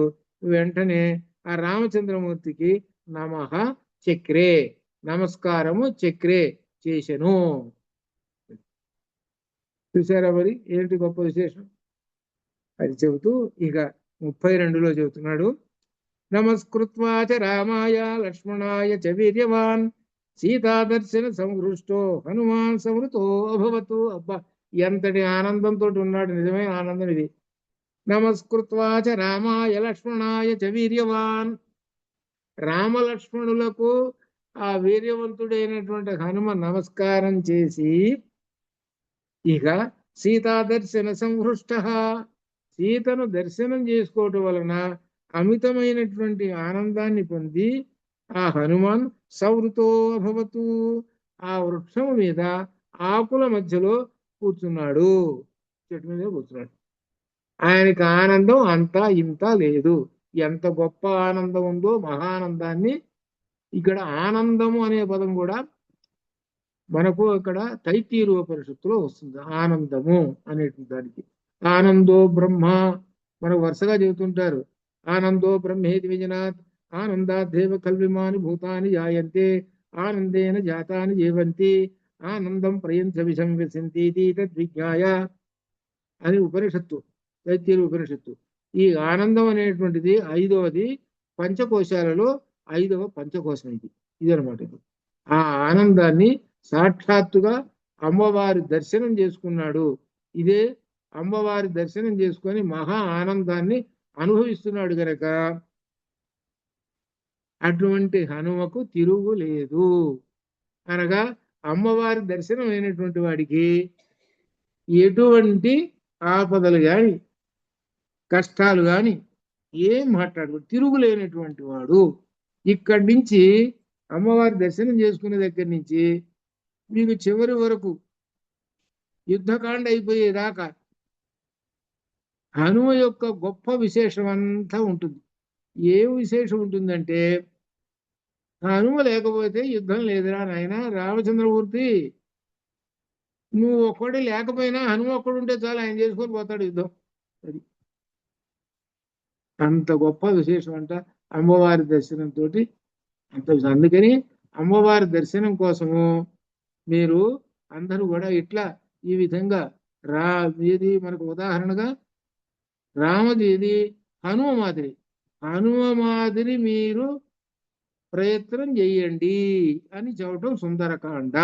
అది పలు విధములుగా ప్రయత్నం చేసుకోవచ్చు. అట్లా ఎవరికి చేతనైనంత వరకు వాళ్ళు చేసుకోవచ్చు. అదే సుందరకాండ. సుందరకాండలో సుందర, సుందరి, సుందర అయ్యవారు, సుందరి అమ్మవారు, సుందర కపి కోతి ఈయన కూడా సుందర, ఈయన కూడా. ఇకపోతే ఆ అశోకవనం ఉంది, అది సుందరమేను. ఇక పుస్తకం ఉందా, అది సుందరమేను. ఇక అంతా సుందరమే. సుందరం కానటువంటిది ఏదీ లేదు, సమస్తము సుందరమే అని చెబుతున్నాడు. ఆ సుందరమైనటువంటి దానిలోనే ఆనందము అనేటువంటి పదం కూడా ఉన్నది. అది సంపాదించుకోండి అని ఇంతవరకు హనుమ సంతోషాన్ని పొంది అమ్మవారి దర్శనం చేసుకొని ఈ విధంగా ఉన్నటువంటి ఆ హనుమను తర్వాత ఇక్కడి నుంచి మనకు 18వ అష్టాదశ సర్గ నుంచి ఇక మారుతూ ఉన్నది. ఇక రావణాసురుడు ప్రవేశిస్తున్నాడు. మనం మొట్టమొదటి చెప్పుకున్నాం, రామాయణం అనేటువంటిది ఒక సినిమా. మన ప్రస్తుత కాలంలో సినిమా అంటారు చూసావు, ఒక నాటకం. స్టేజీ మీద యాక్టర్స్ వస్తుంటారు పోతుంటారు. అట్లనే మనకు రామాయణం అనేది దృశ్యకావ్యం. ఈ దృశ్యకావ్యంలో ఇప్పుడు దాకా ఈ హనుమ గారు ఈ విధంగా చెప్పాడు, డైలాగులు శుభ్రంగా ఉన్నాడు, చెట్టు మీద కూర్చున్నాడు, ఇక మాట్లాడటం లేదు. ఆ చెట్టు మీద పైన కూర్చున్నాడు. ఇక ఎంటర్ అవుతున్నాడు అసలైన విలన్. ఇప్పుడు దాకా హీరోతో సరిపోయింది. ఇప్పుడు విలన్ ఎంటర్ అవుతున్నాడు. ఎక్కడ విలను? 18వ సర్గ నుంచి విలన్ ఎంటర్ అవుతున్నాడు. అనగా రావణాసురుడు ఎంటర్ అయ్యి ఇక్కడ ఏం జరుగుతున్నదో మనకు వస్తున్నది. రేపటి నుంచి శుక్రవారం దాకా మనం అధ్యయనం చేద్దాము. తర్వాత ఇంకొకటి ఇందులో ఉన్నటువంటి నేను చెప్పాను, నేను నమోస్తు రామాయ సలక్ష్మణాయ దేవ్యైచ తస్యై జనకాత్మజాయ నమోస్తు రుద్రేంద్ర యమ అనిలేభ్యో నమోస్తు చంద్రార్క మరుతు. ఈ శ్లోకం అందరూ కంఠస్థం చేయండి. ఈ ఒక్క శ్లోకము ఏం తీరిక లేకపోయినా సరే రామచంద్రమూర్తిని చూసి కానీ లేకపోతే హనుమని చూసి కానీ ఒక్కసారి మనస్సులో అట్లా అనుకుంటే రామాయణం అంతా చదివిన వాళ్ళు అవుతారు. రామాయణం మొత్తం చదివిన వాళ్ళు అవుతారు. అంత గొప్పదైనటువంటి శ్లోకం అది. అది అంత గొప్పది అనమాట. కాబట్టి అందరూ ఆ విధంగా చేస్తారని అనుకుంటాను. కాబట్టి ఈ రోజుకి ఏమైతే రేపు మరలా ఓం పూర్ణమద పూర్ణమిదం పూర్ణాత్ పూర్ణముదచ్యతే పూర్ణస్య పూర్ణమాదాయ పూర్ణమేవావశిష్యతే అసతో మా సద్గమయ తమసో మా జ్యోతిర్గమయ మృత్యోర్మా అమృతంగమయ. ఓం శాంతి శాంతి శాంతి. శుభం భూయాత్.